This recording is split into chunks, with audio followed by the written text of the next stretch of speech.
हम जानते हैं कि आजकल बैंक निफ्टी, फिन निफ्टी सब की एक्सपायरी अलग अलग डे पे होती है। तो टोटल 5 मार्केट डेज में 3 मार्केट डेज तो एक्सपायरी डे ही होता है। तो एक्सपायरी डे के लिए बेस्ट स्ट्रेटजी कौन सी हो सकती है जो हम यूज कर सकते हैं इंट्राडे के लिए और ज्यादा से ज्यादा एक्सपायरी डे का बेनिफिट ले सकते हैं। तो ये जो स्ट्रेटजी है इसमें मैं 2 इंडिकेटर्स यूज करूंगा जिनकी मदद से आप ऑप्शंस प्राइस पे ट्रेड कर सकते हो। ठीक है, तो चलिए जानते हैं कि ये इंडिकेटर्स कौन से हैं और इनका यूज हम कैसे कर सकते हैं बाय और सेल के लिए। तो सबसे पहले हम क्या करेंगे, जीरोधा ओपन कर लेंगे। तो ये रहा जीरोधा। ठीक है, इसमें आपको क्या करना है, इसमें आपको यहाँ पे जैसे ही आप इस पे चार्ट पे क्लिक करोगे तो यहाँ चार्ट ओपन होकर के आ जाएगा।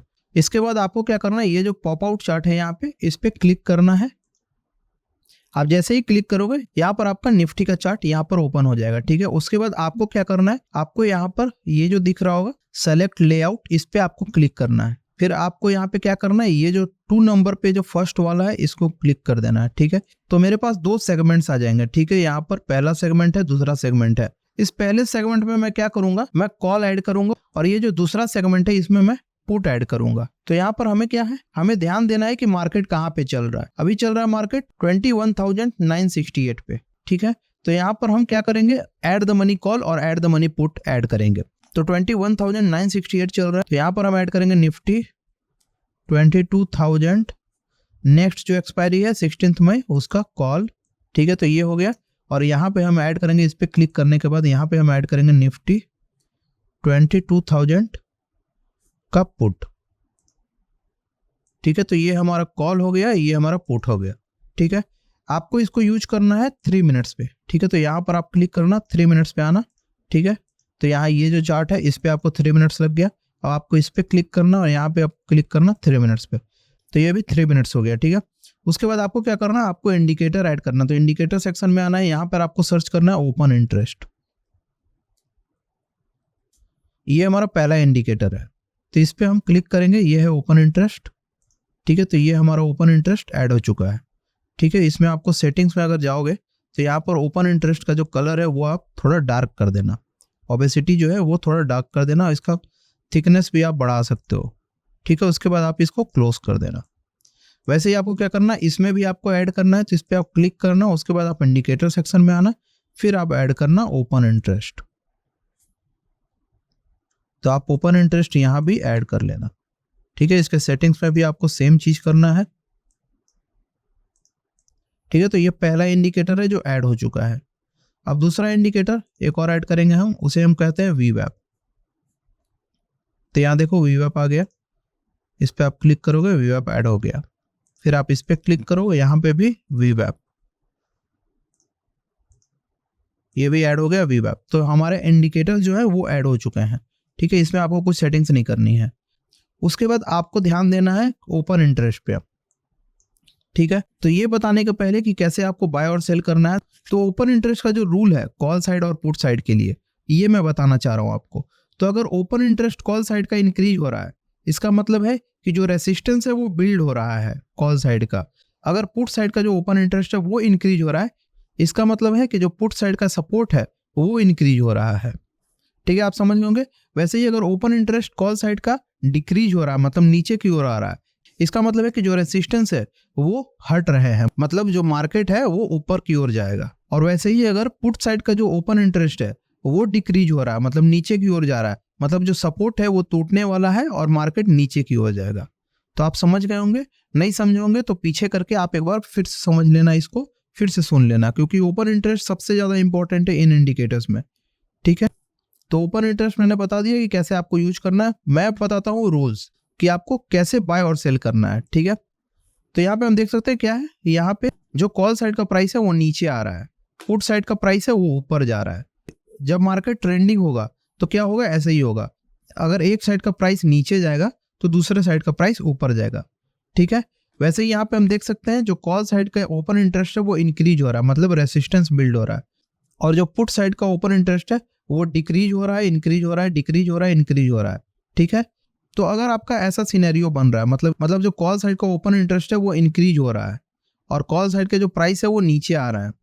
ठीक है, और पुट साइड का जो ओपन इंटरेस्ट है वो इंक्रीज डिक्रीज हो रहा है या फिर डिक्रीज हो रहा है। ठीक है, और पुट साइड का जो प्राइस है वो ऊपर की ओर जा रहा है, तो आपको क्या करना है, आपको पुट साइड का ट्रेड लेना है। जिस साइड का भी ओपन इंटरेस्ट अगर डिक्रीज होगा उस साइड का आपको ट्रेड लेना है, ठीक है। तो अगर आप पुट साइड जाते हो, इस सिनेरियो में अगर आप पुट साइड जाते हो तो आपको कैसे जाना चाहिए, मैं रूल्स बताता हूँ। तो पहला जो रूल है वो है जो ओपन इंटरेस्ट है दूसरे तरफ वाला, ठीक है, उसका ओपन इंटरेस्ट इंक्रीज होना चाहिए, मतलब रेसिस्टेंस बिल्ड होगा तभी मार्केट गिरेगा और हमारा जो पुट का प्राइस है वो ऊपर जाएगा, ठीक है। तो हमें बगल वाले का देखना है कि ओपन इंटरेस्ट इंक्रीज हो रहा है कि नहीं। तो अगर हम पुट ले रहे हैं तो हमें कॉल साइड का ओपन इंटरेस्ट देखना है कि डिक्रीज हो रहा है कि नहीं, ठीक है। ये पहला रूल है। जो सेकंड रूल है वो है कि जो प्राइस है वो वीवैप के ऊपर होना चाहिए, ठीक है। अगर यहाँ पे प्राइस वीवैप के ऊपर है और दूसरे साइड प्राइस अगर वीवैप के नीचे है तो मैं कॉन्फिडेंटली जा सकता हूँ अपने ट्रेड में, ठीक है। अगर इस साइड वीवैप के ऊपर है प्राइस और इस साइड भी अगर वीवैप के ऊपर है प्राइस तो आप नहीं जा सकते क्योंकि ये साइडवेज मार्केट होगा। तो आपको ध्यान देना है कि अगर आप पुट साइड जा रहे हो तो पुट साइड का जो प्राइस है वो वीवैप के ऊपर होना चाहिए और जो कॉल साइड का प्राइस है वो वीवैप के नीचे होना चाहिए, ठीक है। ये दो रूल्स हैं जो आपको फॉलो करना है, ठीक है। वैसे ही अगर आप कॉल साइड जाना चाह रहे हो तो कॉल साइड पे आपको क्या ध्यान देना है, कॉल साइड का जो प्राइस है वो डिक्रीज होना चाहिए। जैसे यहाँ पे इंक्रीज हो रहा है तो यहाँ पे अगर ऐसे गिरने लगेगा, डिक्रीज होने लगेगा, तो आपका पहला रूल यहाँ पे फुलफिल हो गया। और जो पुट साइड है उसका ओपन इंटरेस्ट जो है वो इंक्रीज होना चाहिए, ठीक है, इसके अपोजिट होना चाहिए। तो यहाँ पे आपको पहला रूल जो है वो फुलफिल हो जाएगा। जो सेकंड रूल होगा कि अगर आप कॉल साइड जा रहे हो तो उसका क्या है कि आपका जो प्राइस होगा कॉल साइड का वो वीवैप के ऊपर होना चाहिए और जो पुट साइड का प्राइस होगा वो वीवैप के नीचे होना चाहिए। तब आप यहाँ पे कॉल और पुट में बाय और सेल कर सकते हो। और ऑप्शंस प्राइस आपको यहाँ पे याद रखना है, ठीक है। और याद रखना है कि आपको ऐड द मनी कॉल और पुट ऐड करने हैं। तो इस तरह से आप निफ्टी, बैंक निफ्टी या फिर निफ्टी किसी में भी ट्रेड कर सकते हो एक्सपायरी डे के दिन।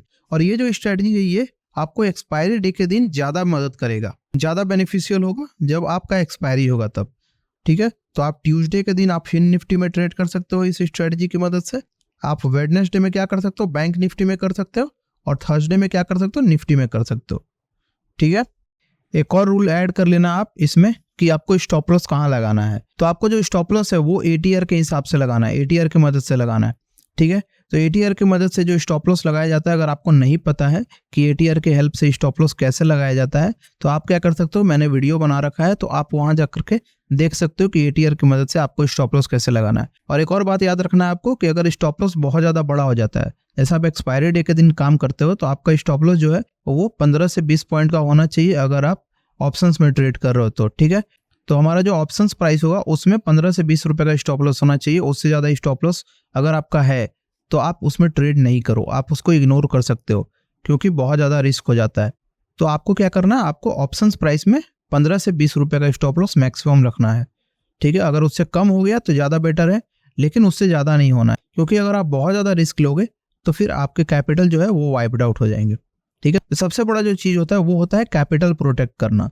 तो एक्सपायरी डे के दिन या फिर किसी भी दिन आपको सबसे पहले ध्यान देना होगा कि आपको रूल्स के अकॉर्डिंग काम करना है और आपको कैपिटल प्रोटेक्ट करना है, ठीक है। तो आपको स्टॉप लॉस लगा करके चलना है और स्टॉप लॉस किसकी मदद से लगाना है, एटीआर की मदद से।